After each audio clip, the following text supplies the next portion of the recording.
Tonight's Pirkei Avos is going to be a little bit different than in the past, in as much as I'm not really going so thematic as I did in previous classes. I just want to be like kind of a audio Reader's Digest, if you will. I'm going to go over a couple of Mishnayos here in the second paragraph, the second chapter of Pirkei Avos, and I'll share with you what a lot of the various classic commentaries have to say about it. Okay, so what we're going to be looking at are teachings of the great Hillel, and why am I up to the fourth chapter here? 551. Okay. 551. Let's see. Okay, look at 550. Let's start with the Hebrew. That is, we're basically going to be looking at Mishnayos Hey, Vav, and possibly Zion. 5, 6, and maybe 7.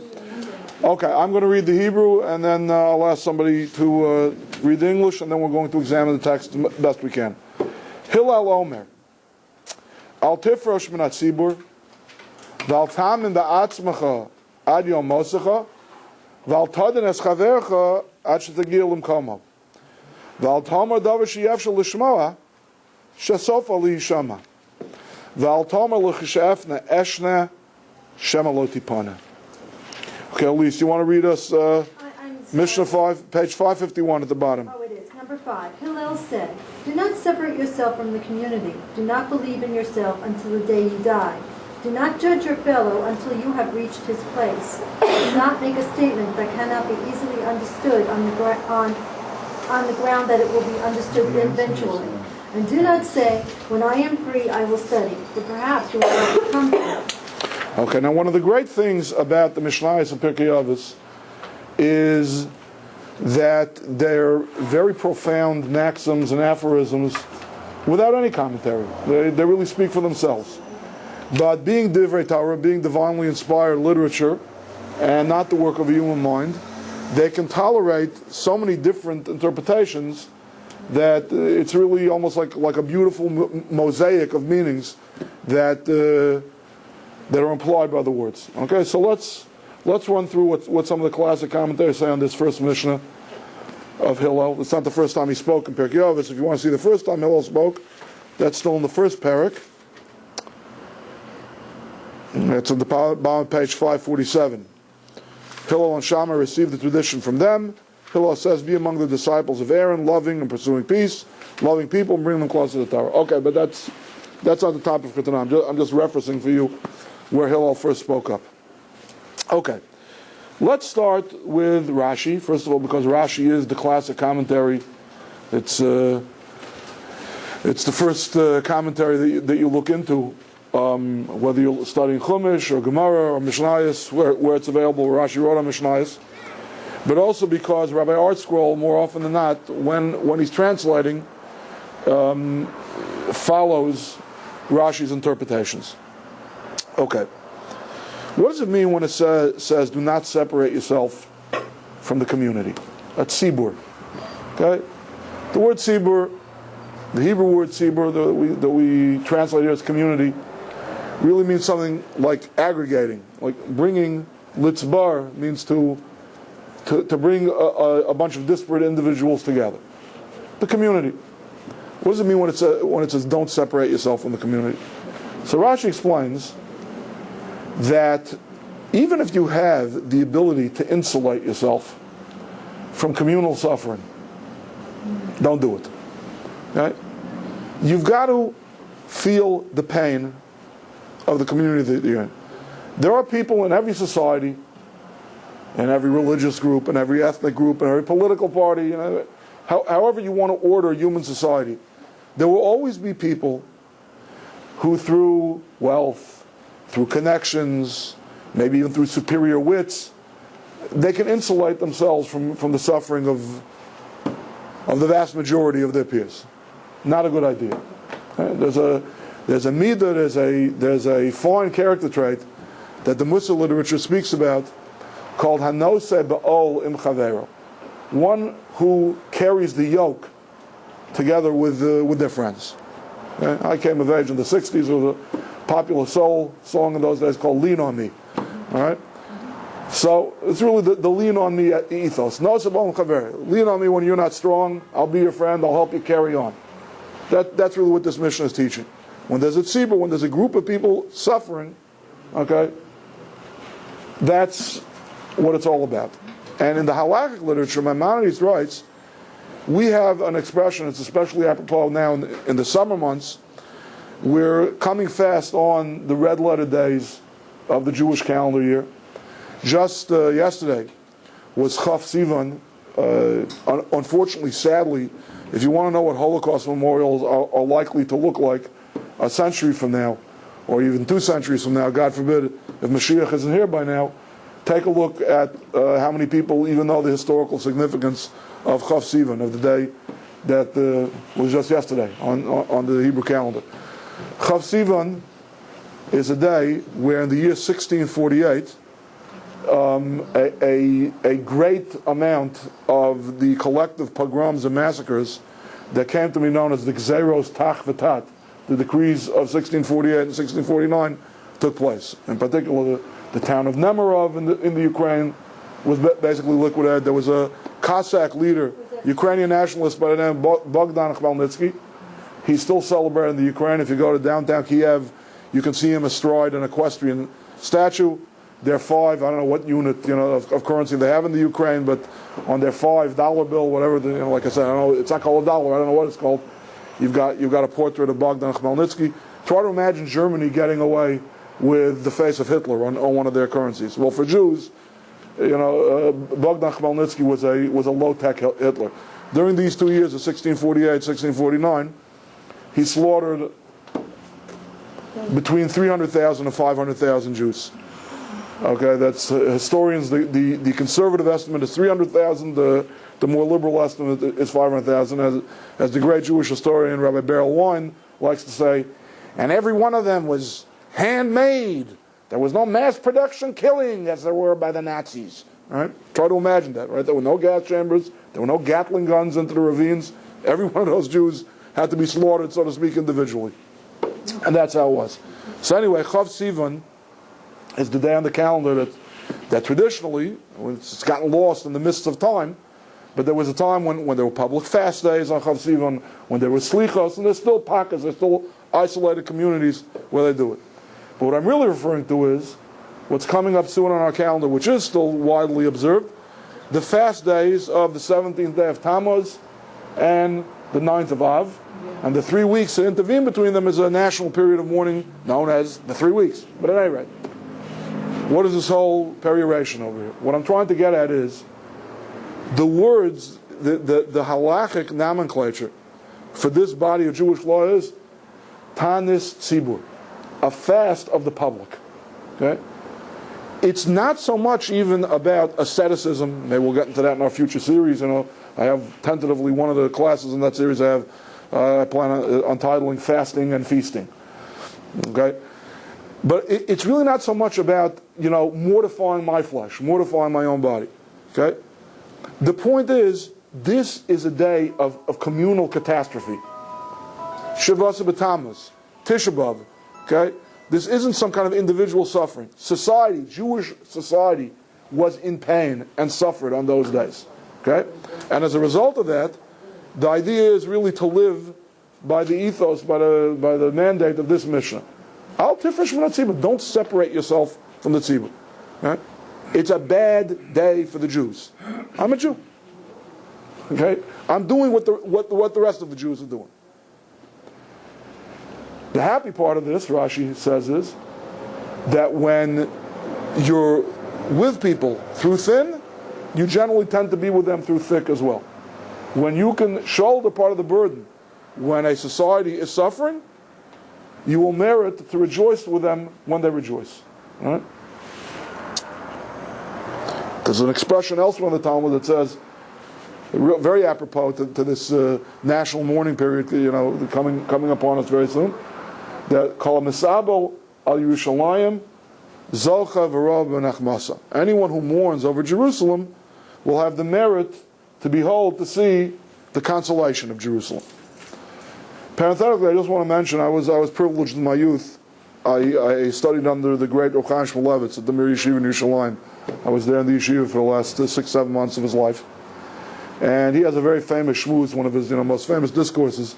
He talks about this midah, about this great goal of many of the great Mussarists and Jewish ethicists, of empathy, of being to be there for the other person.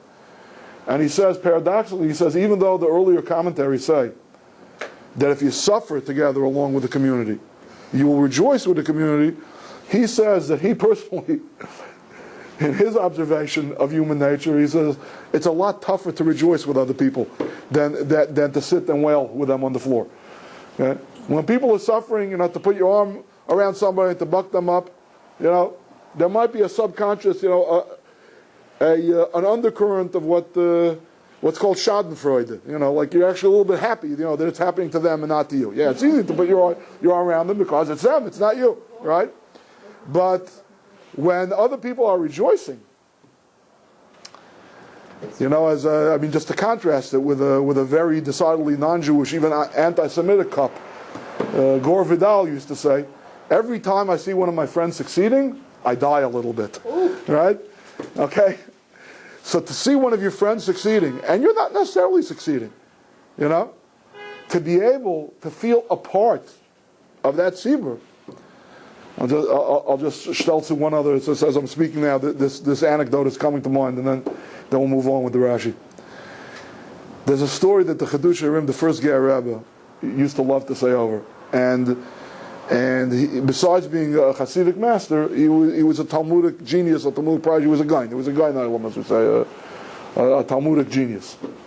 Anyway, he sees once how one of his Hasidim is ribbing, actually rather viciously, one of the other Hasidim. It's Simchas Torah. And there's an unlettered Chassid. There's a guy who's basically a very ignorant Jew. Maybe he can forge his way through the daily prayers, but in terms of learning a pasuk in the Chumash or a Mishnah, nothing. Just an ignoramus. And the guy is dancing with the Torah scroll on Simchas Torah, as if like this is his first and most enduring love, like he's in with the Torah. He's really connected to the Torah. And Chassidai, he was a bit of a Talmud Chacham, a bit of a more scholarly Jew, says to Chassid B, to the guy dancing with the Sefer Torah, he says, he said, who made you one of the wedding party over here? Like, what connection do you have with the Torah? He says, Azman Bride ma Chasen soll ich nicht tanzen? He says, and if my brother is the father of the bride, I shouldn't dance at the wedding. Okay, you're right. It's not the Torah is not my daughter necessarily, but if the bride is my niece, that's not enough of a connection. Bottom line is, I'm part of the Jewish people. The Jewish people are rejoicing with the Torah now. I'm part of the wedding party. He could have sat off in a corner gloom. Believe me, I've seen this happen a lot in yeshivas. You can almost tell, it's almost a litmus test of who attended their Daf Yomi Shiurim good this year and who didn't. Like who's glum, who's spectating, who's on the sidelines on some Torah. Surely the guys with guilty conscience, I'm going to dance in the Torah. How many times this whole year did I crack a Jewish book? It shouldn't be that way. It's the community that's rejoicing. Rejoice with them. Okay, you weren't doing what the community was doing all year long. Next year you'll be a better team player, so to speak. You won't be such a rugged individualist. Parenthetically, we're going to get to rugged individualism tonight also. All right. At any rate, it's very interesting that Rabbi Chaim Shmulevitz had. I think what really is a very profound insight, that a lot of times it's harder to say to somebody, "Lean on me" when at their wedding than it is at their shiva. Okay. At any rate, the Mishnah means both. The Mishnah means do what the tzibur is doing. Try to integrate yourself into the community. Okay. Where am I here? Yeah. Okay, another maxim from this Mishnah is, do not judge your fellow until you have reached your place. Of Mama Lashon, we Americans like to say, okay, don't judge me until you've walked a mile in my shoes. Okay, that's the plain meaning. The plain meaning is, it's very hard to be judgmental of other people. when everyone gets dealt a different hand, okay? We all have different natures. We all have different nurtures. And, this is almost, to me, this teaching, this mission has almost been like, that question in Philo 101, can God create a rock that's too heavy for him to lift, for himself to lift, right? What do you mean, actually, until I reach his place? How will I ever reach his place? Isn't that a bit of an impossibility? How do you ever reach somebody's place? But at least approximately, okay? If you have not lived through similar tests, okay, it's very, very advisable to suspend judgment. It's very interesting. When I read this mission the first time, all kinds of dismissive, looking at somebody lower than you, so to speak, on the religious or the economic ladder, and writing them off. That's what's sprung to my mind. What Rashi says, the example Rashi gives, you ever seen that T-shirt that says, "Dear Lord, please give me the opportunity to prove to you that winning the lotto jackpot will not spoil me"? Right? We have a lot of that too. Very often, we're looking down at people, we're looking up at people, and we're saying, is there really a God in charge over here? Look who he decides to bestow fame and fortune on. That skinflint, that stingy person, I can't believe, this person over here, I'll share, I'll be a little bit open with you. There was something last week that just got my goat, okay? My son, I have one son who's 12 years old, and he has the misfortune of being the child of a very indecisive father, and I couldn't really decide whether or not to switch yeshivas on him last year, and I did. In the end, I did. Anyway, when you're in 7th or 8th grade, that's your bar mitzvah year. That's when all your friends are being bar mitzvah, okay? So this guy has his old friends from the old yeshiva. He's only 6 or 8 months removed from them. He's got his whole new class. So all of a sudden, my son became a social butterfly. He's got 2 bar mitzvahs a night, it seems like, sometimes, right? And there's a very wide gamut of bar mitzvah parties, from the bare bones model, to something that's like, one of those $500 hamburgers, that they have now in the city, right? He had, I don't want to say too many details because, for the sake of confidentiality, but suffice it to say that he was invited to a bar mitzvah last week that took place in a New York City landmark. How the parents of the bar mitzvah boy, rented this place is a mystery to me. Forget about the money, like how they found the open date and so on and so forth. There was a coach bus that left from his yeshiva to ferry all the boys to attend the bar mitzvah. Suffice it to say that the cost of printing the invitations for this bar mitzvah, probably could have married off 2 or 3 orphan brides in Jerusalem. Right? I mean, it was just, to me, it was so wasteful. It was just so ostentatious, so conspicuous consumption.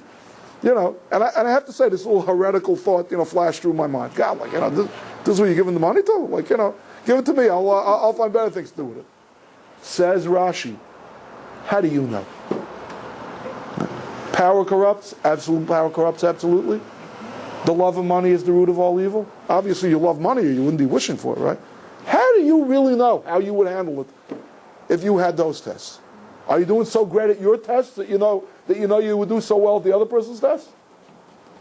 So that's the admonition of this mission. Whether you're looking down the socioeconomic / religious / educational ladder or up the ladder, you never really know how you would react and that you would fare any better if you were in that person's shoes. So suspend judgment.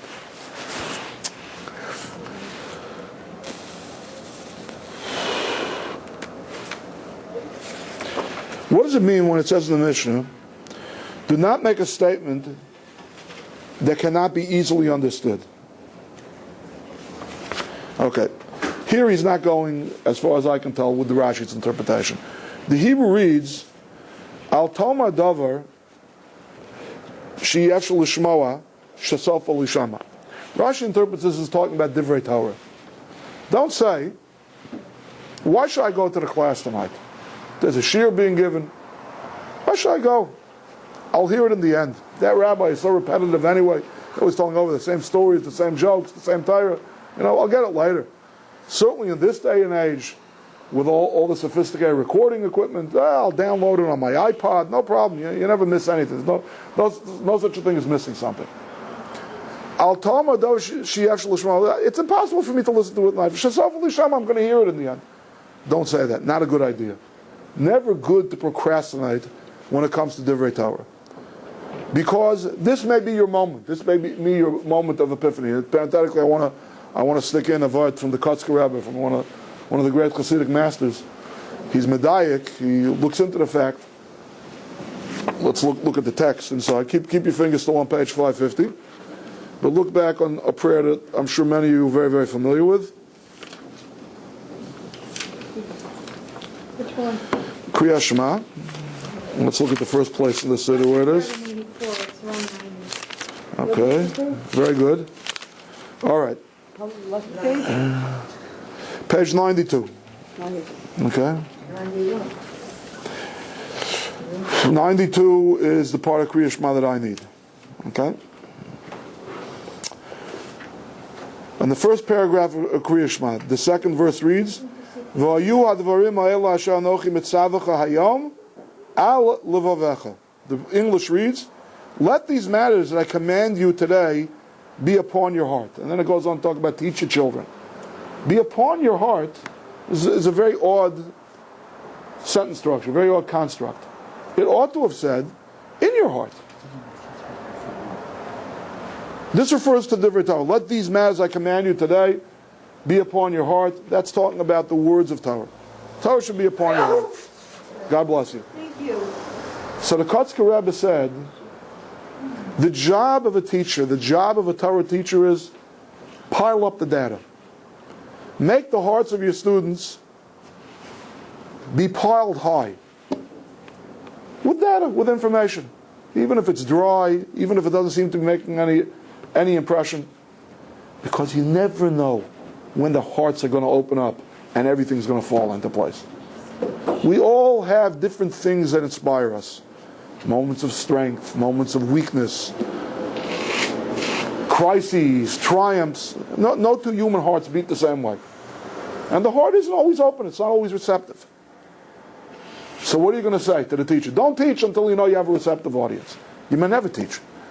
You pile up the Torah, al levavecha, make sure it's there, it's piled high.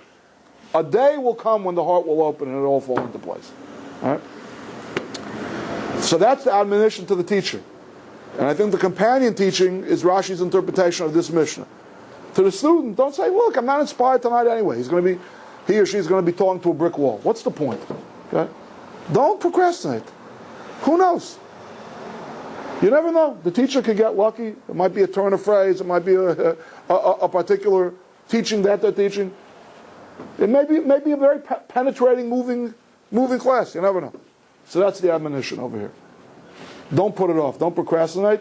Shesofel Isham. But that's one interpretation. Another interpretation that Rashi says is, and many of the commentaries post Rashi go with, is that we're talking about confidentiality over here. As you may have figured out by now, if you've attended, probably more than 3 weeks of Torah classes, especially in a Muslim-oriented institution like the Jewish Heritage Center, you probably know that freedom of speech is much more strongly circumscribed by the Torah codes than it is by the U.S. Constitution. Okay? We do not have unmuzzled mouths in Judaism. Okay? People could be considered very discreet and very confidential and not gossips at all by the broader community standards, shall we say. And when it comes to the halacha, if you open up the books of the Chofetz Chaim and say, what do you mean? What you just said is 15 averos, 15 transgressions of the Torah. When it comes to Shmiras HaLashon, when it comes to guarding your tongue. People think, the common conventional wisdom is, that if somebody tells you something confidential, and says, please, you got to promise to me that you'll keep it under wraps, and you respond to person, my lips are sealed, I'll zip my lip, don't worry, I have nothing to worry about, that means you're only allowed to tell it over to 5 more people. All right? That's I think up until 5, it's not considered that I reveal anybody's secret. And our sages of the Talmud tell us, Hakol b'bal timer ad sheyamel chalei chamar. Nobody has to ask you to keep it a secret. Nobody has to swear you to secrecy. In general, the default setting is that when people tell you things, things are told to you in confidence. Until a person tells you explicitly, this is okay to publicize, you keep it under wraps. That's the level of discretion that the halacha demands of us. So this Mishnah is saying, Al Toma Davar Sheyef Shel Neshama. Don't say something. This is the original person. Okay, that may be what the halachic standards demand of us, but that is not human nature. Okay, don't say, listen, I have this thing. I'm bursting to tell somebody. Maybe I'm the first person. It just affected me. Yeah, I'm not transmitting a story that I heard. The story happened to me. Something good, something terrible, something egregious, something grand, right? And I know I should really keep it under wraps, but I got to tell one person. I'm bursting. Right? Don't say to yourself, don't delude yourself into thinking, okay, that the other person's self-control is going to exceed your own. Don't say something, it's never going to be heard. Someone says, oh, it'll definitely be kept under wraps. No, in the end, it'll be heard. Don't worry. In the end, it'll be heard, and Rashi finishes with a flourish, and in the end, they'll know that you were the blabbermouth. You know, all those unnamed sources, right? You wait 20, 30, 40 years, the CIA files get declassified. Okay? I'm still hoping, I'm hoping I'll have a Richas Yamim. I'll live long enough to know. I think they know already. They have a theory already. Who Deep Throats from the Watergate scandals was. Who they say it was Haldeman, not Ehrlichman. I don't remember. I don't know. Whatever. There are various theories, but we'll know for sure when the CIA. I don't know when the statute of limitations runs out on that. I thought it did already. Yeah, whatever. Okay, so maybe I'm behind the times. Okay. That's no Arichas Yom. That's no longevity. But you know what I mean, right? There are always these historical mysteries, and you're waiting, for the documents to get declassified. So that's what the Mishnah is saying. Don't say something thinking, nobody will ever hear about it, nobody will have another source. They'll know about it, and furthermore, they'll know where it came from. Yes, Ms. Bennett, you wanted to add something? I'm going to go. But if you don't let me speak, then I forget to Okay. That my children say, you know more than I am, they're better than I am. Say, but even you're not supposed to say somebody, that person is sick or anything, because maybe that person doesn't want that another person knows that. So the best thing is not to talk about anybody else, only about yourself if you want to speak. If not, don't speak about another person at all. All right. The best solution. And I'm telling you, Rashi interprets this Mishnah, even if it's your own secret, even if you're telling something about yourself. Only tell it over. You know what's really very apropos? I like this Mishnah. You know why? It reminds you of some of the Chavetz Chaim said. People once asked the Chavetz Chaim, it's the old question, is humanity evolving or devolving? And the usual argument goes is, how can we respect the primitives? Forget about Jewish sages of the past. Newton was such a great scientist. He didn't have a microwave. For all I know, he didn't have indoor plumbing, and I do. So I'm superior to Newton, right? That's the arrogance of modern man. We have so much more technology. Okay, so somebody once asked the Chavetz Chaim this. He said, when the telegraph came out, right? He said, why is it that modern man seems to be so much more advanced and seems to be chancing upon all these tremendous scientific discoveries that the ancients couldn't figure out? So the Chavetz Chaim answer was, he said, as emunah, as matters of faith diminish, God gives us stronger metaphors to understand matters of faith. It's another mission here in Pirkei Avos. Everything that you do, is being recorded in a book. Who could believe that? Who could think heaven is so far away? How could God possibly know what's happening on earth? So God allowed man, Morris, to develop the telegraph with telegraph wires, and we can tap a message here, and a continent away, people hear the message. That's the lesson. In case people are weak or are straddling two sides of the fence on that matter of faith, how could God possibly know what's happening here? That's why we have the telegraph. Okay, so to update the Chavetz Chaim's mashal, they say today that you never put anything in an email unless you're prepared that the whole world should know about it. Because the technology exists today, there are hackers, there are ways for people to get into email, even with all the encrypting software and all of that. If you don't want the whole world to know about it, don't put it in an email. Okay? To which I say that's the good example for this Mishnah.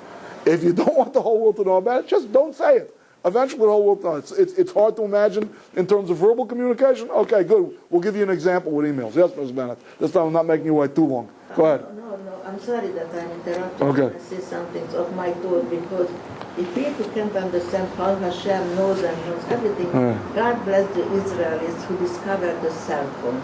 But it proves everything about Hashem, amongst other things, that stupid little thing, but is not connected nowhere, and I can talk to China through the air. So how much more is in this air that we don't realize, because we men are very short-sighted, we don't see the end of our nose. So we can't, with our mind, we cannot grab Hashem.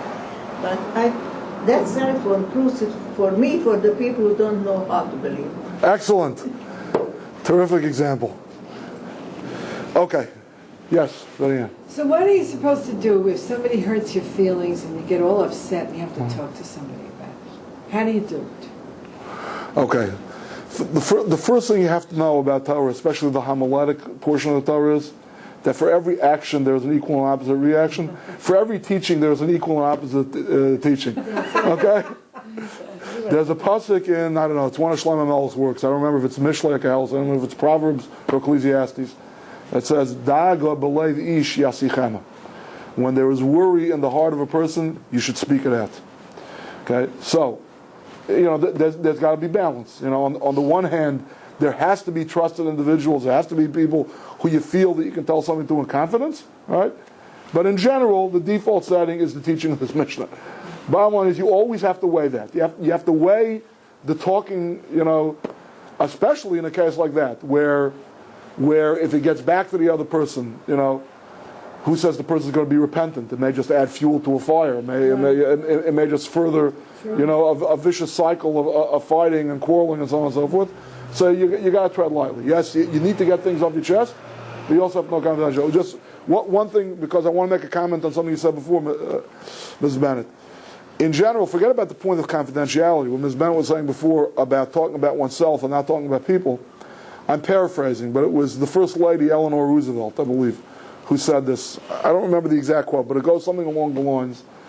He said, intelligent or brilliant people speak about ideas. Mediocre people speak about events. And crass people, small people, speak about other people. All right? So, it's a pretty wise aphorism for from one of our first ladies. Yes. Can I tell you about it that we, as Jews, cannot be angry more than 3 days about each other. So if somebody insults you, that's what you said, somebody says something that hurt your feelings. Yes, let's say. So you wait for 3 days and then you go to that person and explain that how you were hurt nicely. So they can first of all explain that they really didn't mean it, maybe, and straighten it out, because we cannot not speak to another Jew more than 3 days. After 3 days, we have to talk to we are one nation and we have to love each other. Mm. Go and say to the person, I'm so sorry, I think you hurt my feelings. I'm sure you didn't mean it. Can you explain to me why did you say that? Or maybe you straighten it out. I would do that. Okay. Thank you. Okay, that much is Rashi on this Mishnah, and I want to share with you something that the Rambam says. On this last teaching of the Mishnah, it's not the very last teaching, but it's close, second to last maxim. Do not say something which cannot be easily understood. Do not make a statement on the ground that it will be understood eventually. That translation of the Art Scroll Siddur actually follows more the Rambam's interpretation of the Rashi. The Rambam learns that this is an exhortation to teachers. Remember last week we spoke about the topic of Torah teachers having to be very explicit and very unambiguous. And again, that has to be balanced with brevity. Right? Sometimes when you want to be unambiguous, you end up being very wordy. Now he's talking about the idea of teaching something that's a little bit esoteric. Teaching in riddles. Yeah? There are some teachers who have a tendency to say things that are not fully explicated. I don't even mean they're ambiguous. They're vague. They're highly conceptual. They're not really grounded. They're not brought down or quantified to the level or to the language where the audience can understand them. And the teacher may tell himself, look, I've got to do all the work for them. Right? How did Socrates say? A good educator doesn't teach. A good educator causes others to learn. Right? So, I'll do my part. I'll put the teaching out there, and let the other teachers break this. Let the students break their skulls, so to speak. Put in a little sweat equity to figure out what I'm saying. Okay? There was a great interwar Rosh Hashiva of the Lithuanian yeshiva world, Rabbi Leibowitz. He's considered one of the deepest, profoundest Talmudic thinkers of the last century. Anyway, another great Rosh Hashiva said about him, he says his svaras, his Talmudic theory, are so fine, they're so ephemeral, that they're not even there. And he's confounded. His works have confounded much greater scholars than I, through the decades, since his books were published. Suffice it to say, the Rambam is learning. The exhortation of this mission is: say what you mean and mean what you say. Okay? If you don't have a student body that's up to the level of understanding this particular teaching, keep it to yourself. There's no point in teaching something with the idea of, well, they'll finish the job for me. The students will finish the job for me. Now again, does this mean that everything should be laid out for students, that there's no responsibility, so to speak, on the part of the students to try to work on a lecture, to try to work on a teaching, to try to, that's certainly not the ethos. I don't know about adult outreach centers. That's not the way it is in the yeshiva world. In the yeshiva world, the lecture comprises a very, very small part of the day. And that's just a question of taking notes off the blackboard. The balance of the day, most of the yeshiva students are sitting there hammering out, what did he mean? Did he mean this? Did he mean that? They go back, they speak to the Rabbi, the Rosh Hashiva, as he's called, the professor, the Talmud professor. But in general, the maxim of this mission is try to speak as plainly as possible. Don't be esoteric, don't be overly theoretical. Try to say what you mean so that the message doesn't get distorted. I'm not even talking about ambiguity. It's just people will give up. People will shrug their shoulders and say, it's no use. I'm never really going to understand this. Okay. So far I've told you Rashi and the Rambam. I'm now going to share with you, let's move forward along the timeline, and I'm going to tell you from Reb Chaim Volozhiner. Reb Chaim Volozhiner interprets this entire Mishnah in terms of Torah learning. And this is how he goes through the Mishnah. The maxim, the exhortation of do not separate yourself from the congregation means if you have a setting, a group setting that you can learn in, rather than just doing book learning, that's what you ought to do. Okay, first let's talk about, before we get to, what we're doing here tonight at the Jewish Heritage Center, let's talk the classic yeshiva structure. A person will say, something, I don't need to go to a yeshiva. I don't need to sit in a kollel. All right? I'll sit in the library. I'll sit in a little cubicle in a university research library. All right? First of all, I'm an accomplished scholar in my own right. What do they have to teach me over there in the yeshiva? Says Reb Chaim Volozhiner, you should always remember another teaching of the Talmudic sages. Much Torah have I learned from my rabbis. More from that from my colleagues. And from my students, most of all. I've learned more Torah from my students than from anybody else, because students usually ask probing questions, and you really have to be on your game. You have to sharpen your wits, and you have to know, with great precision, exactly what it is. You can be very self-delusional sometimes in your own scholarship until it's subjected to peer review, and even more so to student review. That's another teaching of the Talmudic sages. Says Reb Chaim Volozhiner, in a yeshiva you're going to have something. You're either going to have a rabbi, you're either going to have your superior there, who'll teach you on that level, or you're going to have a peer there, and if your self-assessment is really true, that you really are the preeminent sage in your community, at least you'll have students. And students can sharpen your wits as well. So it's never a good idea to be alone. Okay? Look, we may not be a yeshiva or a kollel here, but we do learn Torah together. And I personally feel that I gain a lot from the questions and comments of the people who participate over here. So I think, everyone here sitting here tonight is to be commended that, you didn't just curl up with a good book, even a good Torah book, but you decided to come out and, and participate in group learning. Group learning is always superior. That's what it means, al tifresh min hatzibur. Don't separate yourself from the congregation. Al tamen ba'atzmacha ad yom moscha. Don't trust yourself until the day you die, is the flip side of that same teaching. Because those who study only on their own, in a certain sense, there's a certain arrogance there. It's good to be confident, right? But it's not good to be overconfident. You're trusting yourself that your take on a particular topic is the only show in town. And that's very dangerous. It's only dangerous because you could be dead wrong. Even if you're right, even if you got a piece of the truth, it can be the opposite of empowering and the opposite of enriching.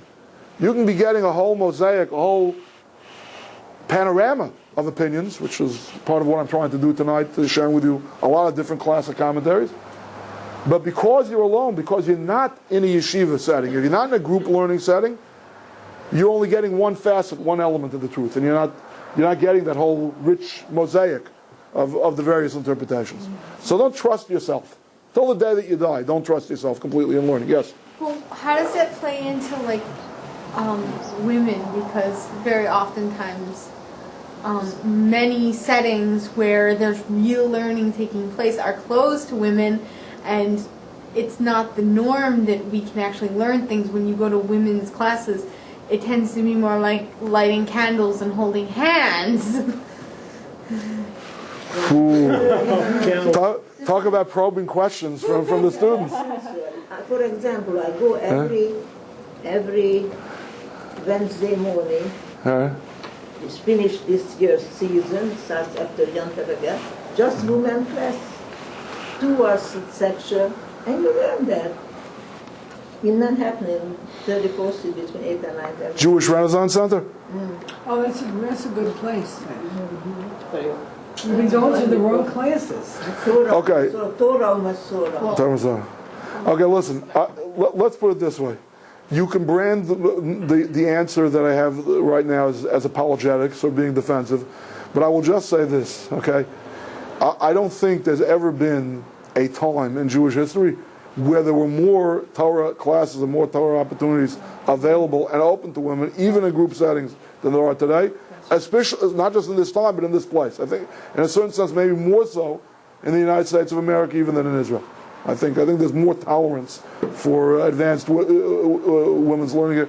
I'm not going to get into the ideology of the politics, whether more topics should be open to women or less topics, or there should be all female yeshivas. These are, as I'm sure you know, hot potato topics. Okay, if we get into that, we're certainly not going to learn anything more in Pirkei Avos tonight. But suffice it to say that the opportunities are really much more ample than they were even a generation ago. Okay, so Bianca, we're going? I think so. Yeah, almost. Okay.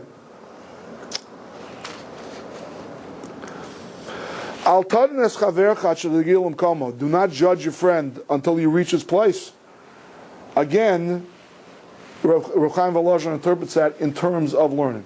Okay, in classic traditional yeshiva learning, you're learning with a study partner. And if you've ever walked into the ambiance in the yeshiva, is so 180 degrees the opposite of the ambiance of a university research library. Over there, everyone's got their little cubicle. It's almost like at a classical music concert. It's almost considered impolite to sneeze or cough. You'll break somebody else's train of thought. Basically, everyone's in their own little world, caught up in their own intellectual reverie. And you go into a yeshiva and there's a cacophony of noise. It's like almost white noise. And if you key in, if you get a little closer, to one small group of people starting, hey, you don't know what you're talking about. That's how you learn the Rashi. But that's not what Rashi meant. You don't understand the whole machlokes of Abai and Rav. No, I'm telling you, this is the pshat. It's like rhetorical warfare. Okay? So, as my father-in-law is wont to say when he sees 2 little kids in shul, mixing it up outside in the lobby, he never tells them to stop fighting. He says, fight nicely. You're never going to get them to stop fighting. But at least, Marquis of Queensberry rules, put up your duke. The Mishnah is saying, fight nicely. What does it mean to fight nicely rhetorically, intellectually? It means don't be dismissive of the other person. You can be very judgmental, not just about another person's morals or mitzvah observance. You can be very judgmental about another person's opinions and scholarship. You're so shallow. You're so convoluted. There are a lot of different pejoratives that people will sometimes use when they're arguing with one another. You're so misinformed. You don't know which end is up. No, that's not how people are supposed to study Torah together. Don't be judgmental. Hear the other person out. Don't get into ad hominem attacks. Don't attack the other person. Don't call them names. Attack ideas. It's another application of First Lady Roosevelt. If you're brilliant, talk about concepts and ideas. If you're not, you'll talk about the other person, how shallow they are, how misinformed they are, whatever. Right? Every person has a different mind, has a different way of processing information. Again, we get into nature and nurture, right? And listen to what the other person has to say. You weren't magia limkamo yet. You didn't reach his place. Okay? It means intellectually, in the topic, in the theory that you're analyzing. You may not have gotten to his place yet. Okay? Let him have his say. Pay attention. Give him the benefit of the doubt. Again, I'm talking intellectually, right? Really try to process information. Get to his place. How's he looking at? Like I always give anyone talking about repetitive rabbis, anyone who's been to me has heard this metaphor of mine a million times. The game of boggle. Right? You're looking at the boggle tray. Right? The egg timer is going. It's 3 minutes. Somewhere a minute and a half, all of a sudden the pencils go down. I've exhausted it. I've seen every word I can possibly see on the tray. Then you move the tray 45 or 90 degrees. Wow! I see another 50. What changed? Your IQ just shot up 20 points? No, your perspective, your point of view changed. You're coming at it from a different vantage point. I think it's a beautiful metaphor for the way, we all perceive reality differently, not just visually. What letters do you see? What words can you form? How do you perceive everything? How are you processing it? We're all coming at it from different points of view. So as much as is humanly possible, try to get to the other person's place. Okay? Switch the boggle board. Switch the Torah perspective. Try to stand in their place and see where they're coming from. Then if you want to reject it, okay. If you want to argue it on its merits and say, no, it still doesn't add up, doesn't make any sense, fine. But don't be judgmental of what they're saying until you're in their place. And again, just the Avos of the same coin. Don't make a knee-jerk judgment without arriving at your friend's place and say, that's impossible to hear. Here in this, being the Yiddish or Hebrew colloquialism, I can't hear it. I can't hear it means, I can't accept that intellectually. It makes no sense to me. It's another way of saying it doesn't make sense. Don't say that's an unhearable thing. That's something that, in English we don't talk audio, we talk visually. I just don't see it. Now, what do we mean when we say I just don't see it? I just don't see it means you're making no sense. Right? Don't say about your friends' arguments or approaches in Torah, I can't hear that. Maybe in the end you will hear it. Give it a little time, think it through, fight nicely. Give the other person respect, don't be dismissive, give them the benefit of the doubt. Maybe in the end you will hear it.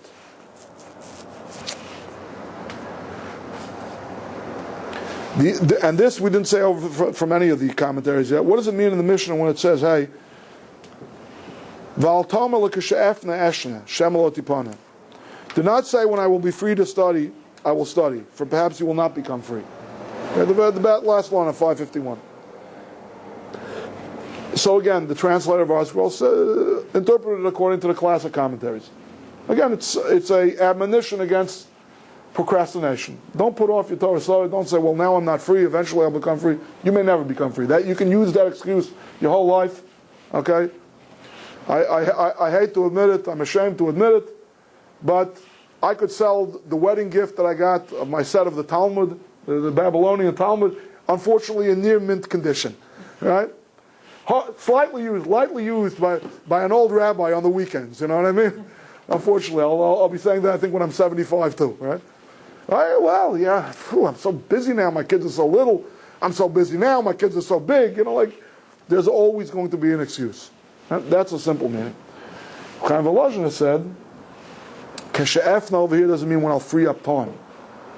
What it means is when I'll purify myself. There's sometimes people who don't learn Torah Not because they feel that they're too busy or too preoccupied to learn Torah. There are people who sometimes don't learn Torah from an excess of piety, believe it or not. Not from a lack of respect for the Torah. They respect the Torah too much. Who am I to study the Torah? You know? I had the misfortune of being on Fifth Avenue one St. Patrick's Day. You know, I was beardless at the time, and due to my red hair, you know, many wanted to take me for an honorary Irishman. You know, I guess in their beer-addled vision, they couldn't tell about the yarmulke on my head. I don't know, whatever. But I just remember a classic T-shirt that I saw on that day all those years ago, and it said, "Patrick was a saint, I ain't. Now pass me a beer." Right? Okay? Some people have this attitude, you know, the rabbi is a saint, the Rebbitzin's a sainted woman, you know.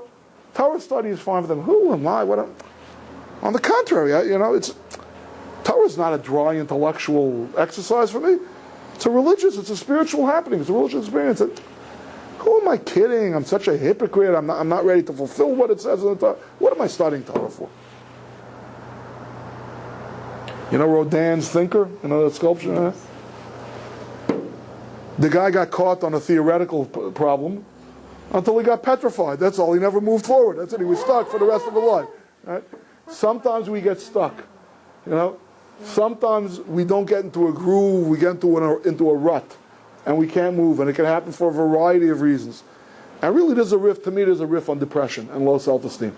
The Tana is admonishing us, don't take kasha efna when I will clear out all of my lichluch, is the way all of my dirt, all of my sin, all of my spiritual impurity. Eshna, that's when I will learn. Shemalot tipana, you'll be like Rodin's thing. You'll get stuck your whole life, and you won't move on. I'll tell you a great story. My Zayda, my grandfather in Poland was a chassid of Rabbi, another Hasidic master who happened to multitask. He was a great Talmudic genius too, and he ran his own yeshiva. And a pilpul method, it's a lost art. He connected a lot of disparate things. It's an approach to Talmud that you basically need an encyclopedic knowledge of the whole corpus of the Talmud to really know what you're doing. But at any rate, there was a very fine student in yeshiva one day who got stuck. The whole rest of the yeshiva was on the 20th page of that tractate already, and this guy was still on page 3. So one day the Rebbe calls him over and he says, what are you doing on page 3? You know, everybody else is 17 pages ahead of you. What happened over here? He's thorough. So what? He's thorough. No, he wasn't thorough. He was stuck. He said, I have this question, and my idea is, what's the point of trying to study further if I don't understand what I've studied until now? I don't have the answer to my question. The Rebbe says, tell me your question. Guy tells him his question. Now, parenthetically, I have no doubt that the Rebbe could have answered him on the spot. I mean, the man was an Einstein-like genius. I'm sure he knew the answer to this fellow's question, but he didn't. He wanted to teach the guy a lesson in life. He said, I'm beginning to understand. That really, really is a very deep and thorny question. He thought he was quiet for a few minutes. He made the guy feel great. Wow, I've stumped the Rebbe. He said, they were learning tractate Ksuvos. He says, I want you to look in tractate Psachim on page 82b. I'm making up these tractates and these pages. I'm just trying to get the story across. He says, I want you to look at 2 Tosafos. The Tosafos were the other classic commentary on the page. There was Rashi on one side of the page and the Tosafos on the other side of the page. There are 2 consecutive passages of Tosafos. I want you to study those 2 Tosafos, and those will be the key that will unlock your problem here. Okay? The guy felt encouraged for the first time in months. Okay? He studies these 2 Tosafos, and as we say in Yiddish, an arbes and vant. It's like you took a chickpea and you tried to adhere it to the wall, or like we say in English, what does it have to do with the price of tea in China? He was baffled. He could, this is talking about family law. This is talking about, leavened bread on Passover. What's the, it was a Rubik's Cube conundrum to him. He couldn't begin to figure out, what does the man want from me over here, What am I missing here, But he felt the challenge. He worked on it. Finally, after about 2 weeks, he gave up. He said, Rabbi, what did you do to me over here? How can this be the key to unlock the problem? I've tried this angle, that angle. I've tried to connect them with chains of pilpul. It eludes me. I don't know what's going on here. The Rabbi read the two Taisim in about 2 minutes. He says, you see how the first Taisus asks a question and ends with the words V'tzarech iyun, this will require further investigation? But lo and behold, he kept on learning and he kept on writing. He didn't stop. He had a question and he went further. He says, that's what you have to do too. You don't have the answer to all your questions, just keep on studying, okay? You got to keep on studying. Eventually, maybe it will come back to you, maybe it won't. That's not even the point. The point is, keep on chugging. Keep on trucking, as we say. Keep on keeping on. At any rate,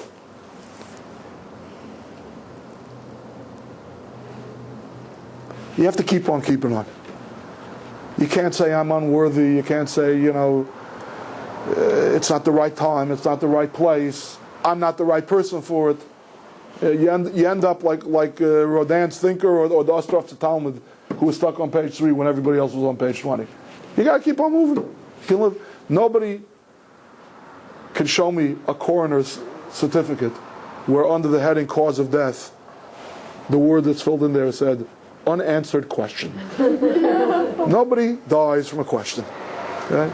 You live with your questions and you live on. Are we holding here? Okay.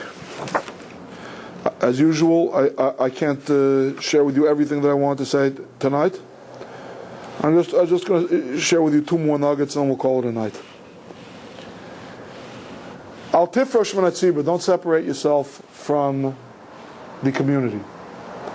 So there's a classic work of Jewish philosophy. It's a great debate among Jewish historians if this is supposed to be a record of something that actually happened or a literary construct. It's called the Sefer HaKuzari. And the Sefer HaKuzari is a book that is a dialogue between a king of a kingdom in the Ural Mountains, the Caucasus Mountains, I'm not sure, who has a dream that repeats itself to him 3 times at night. God appears to this king in a dream, and he says to him, your intentions are desirable, your deeds are undesirable. And he took that to mean that his faith is more or less, his theology is sound, but in terms of the practice of the religion, he's got it all wrong. What the ancient religion of the Khazar kingdom was, I'm not quite sure. That there was a Khazar kingdom, that's a historical fact. Whether this particular episode ever occurred is not clear. At any rate, the way Rabbi Yehuda Halevi, the author of the Kuzari, proceeds with the book is, he calls in 3 scholars of the great Western religions, a Christian, a Muslim, and a Jew, and he asks them to debate the merits of their various faiths before him, and he says, depending on which one of you convince me, it's off with the heads of the other 2. No, I'm just kidding. Which one of you convince me, I will convert to that religion, and not only that, all of my subjects will convert along with me. I'm the undisputed leader, I'm the monarch of the Khazars. No separation of church and state. It becomes a state religion. If I convert, they all convert. And basically the way the book proceeds is, he dispatches with the Christian scholar in like 2 paragraphs. The Muslim fares a little better. He lasts about 2 or 3 pages. And you can tell it's written by a Jewish author, right? And the king says, no, this is all nonsense. This doesn't add up. This I don't find any of your arguments compelling. I'm sorry. And he engages the balance of the book, and it's like a 300-page book, is his dialogue, his questions with the Jewish master. And basically, it's a classic work of Tamei HaMitzvahs, of the rationale, the underpinnings behind the various mitzvahs of the Torah. In that book, the Kuzari says, and the king of the Kuzarim puts the question to the Jewish wise man, the Chacham is called, the sage, the wise man. He says, what is it with you guys in communal prayer? What is your hang-up with communal prayer? All the liturgy is said in the plural. You have this business, this fixation with a prayer quorum. I would think that prayer should be about having a private communion with God. Well, God's not big enough to deal with each one of us on an individual level. Why do you need communal prayer? And the Chacham answered him with this Mishnah. He says, Al tifrosh min hatzibur, do not separate yourself from the congregation. It means in particular in prayer. And you want to know why not? Because individual prayer, you can feel ecstatic, you can feel like you're getting high on a leaf, that you're meeting the, right? Very often it's self-interested. You don't have to worry about compromising yourself when you're praying for yourself, and only for yourself. Elsewhere in the book, although it's not mentioned in Pirkei Avos, I know the Kuzari talks about, how difficult, the job description of God, how difficult it is to be God, and especially in terms of listening to and responding to prayers. He says, try to imagine Taka in a communal prayer setting. You've got two Jews standing next to each other, one pew next to the other pew in shul, and one guy is a farmer, and the other guy is an innkeeper. And the farmer is saying, God, please, there's a Dust Bowl economy, you got to bring the rains, you got to bring bountiful rains, or my crops are all going to fail. We'll starve. And the innkeeper is standing right next to us and says, God, please, you got to keep the dry weather up. It's the tourist season. If the roads turn muddy, I'm ruined. Right? What's a God to do? Right? But at any rate, if the people would be a little bit less self-centered, they would think, 1 second, is this really the appropriate time for it to rain? Yeah, I know that I got my crops to worry about, but what about my neighbor next door? He's an innkeeper. What's that going to do to his business?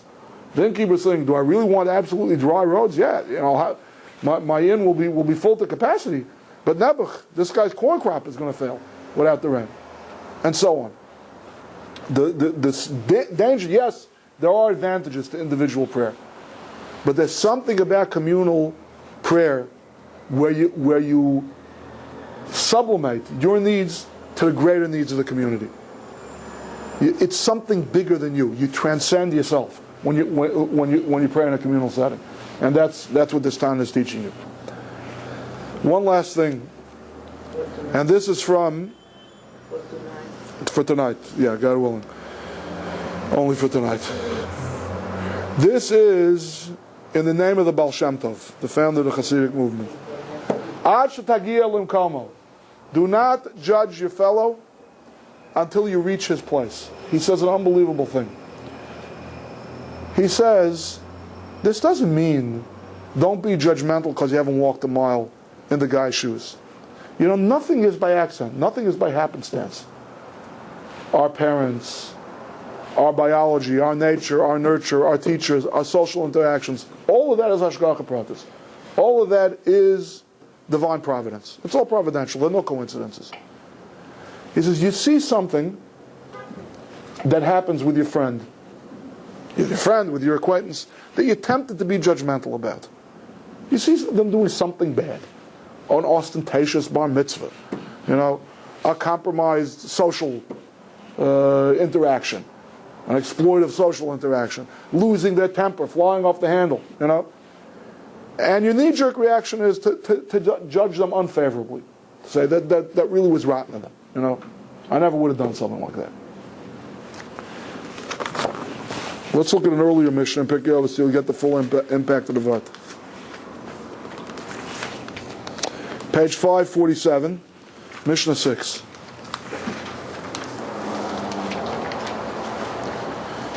Yeshua ben Prachia and Nitai of Arbel received the tradition from them.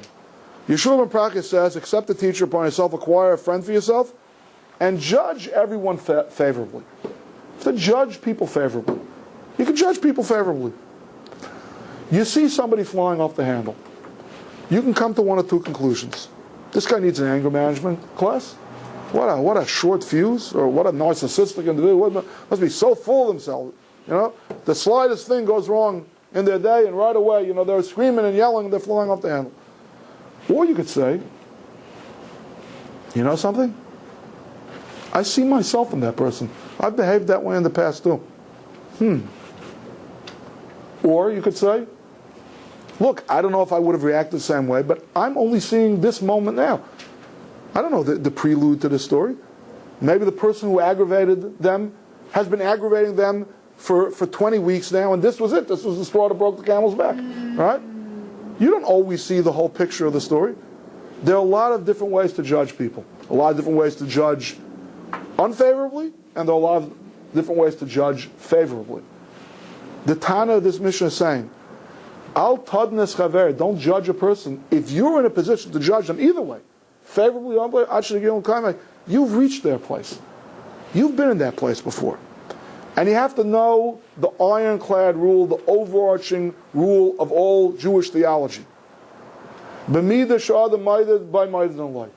way you behave, that's how the divinity behaves with you. If you judge others favorably, God will judge you favorably. And when you see something in the other person that you can even be judgmental about at all, one way or the other, it's actually Gilum Kaimah. You have reached that spot. You've got that deficiency in yourself. Therefore, it's in your own best self-interest. Forget about the other person. It's in your own best self-interest to judge them favorably. And just to bring this lesson home, I'm going to bring you, again, and tonight I think with a bit of a rhetorical flourish.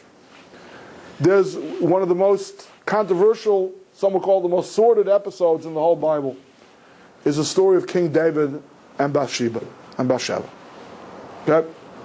For those who are not familiar with it, and I want to say a caveat between, I'm going to give you the literal storyline the way it says in the Bible, but the Talmud says about the literal storyline, whoever says that David sinned is totally mistaken, doesn't know the whole story.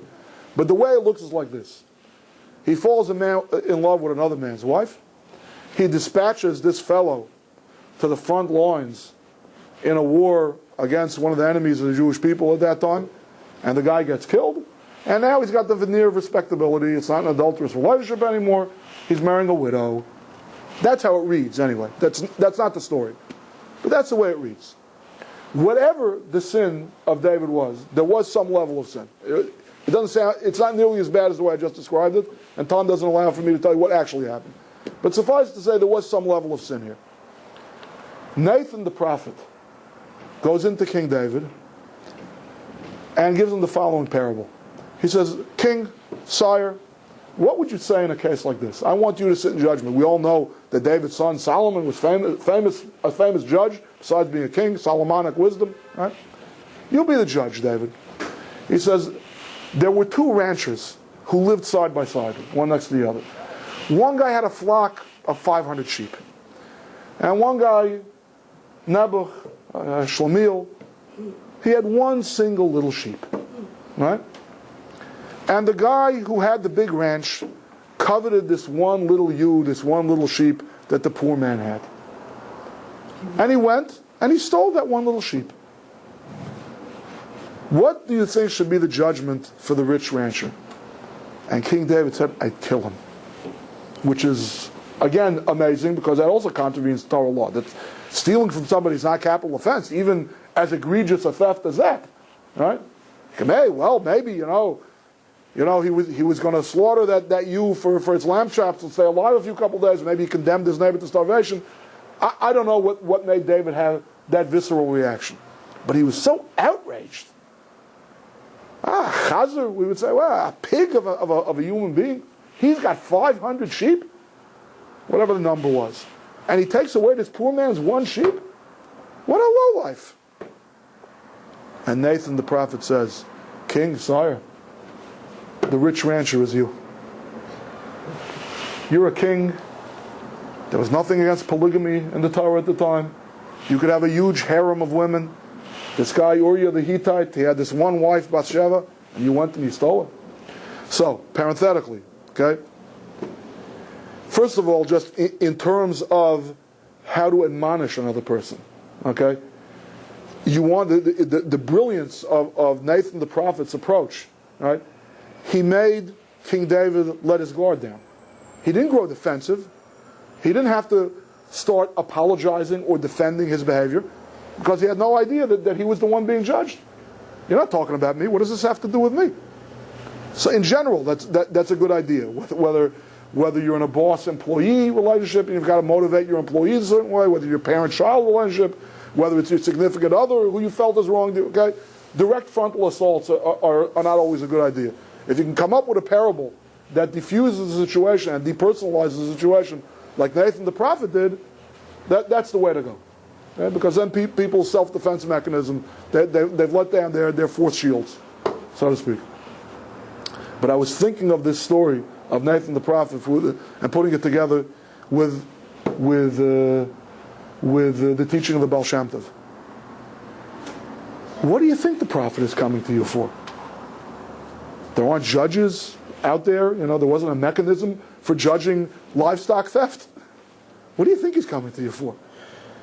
You had the opportunity to judge the other guy favorably. He says, well, you have to know, maybe there was something special about that sheep that he didn't have in his flock. You know, if you would have wanted to judge the other person favorably, maybe it would have been a little convoluted, maybe you really would have had to dig deep, but you could have found possibly a kind word to say about the other person. It looks bad, I admit it looks very bad, but you have to know more of the story.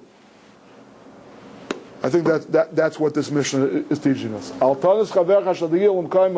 If you see it, it has something to do with you.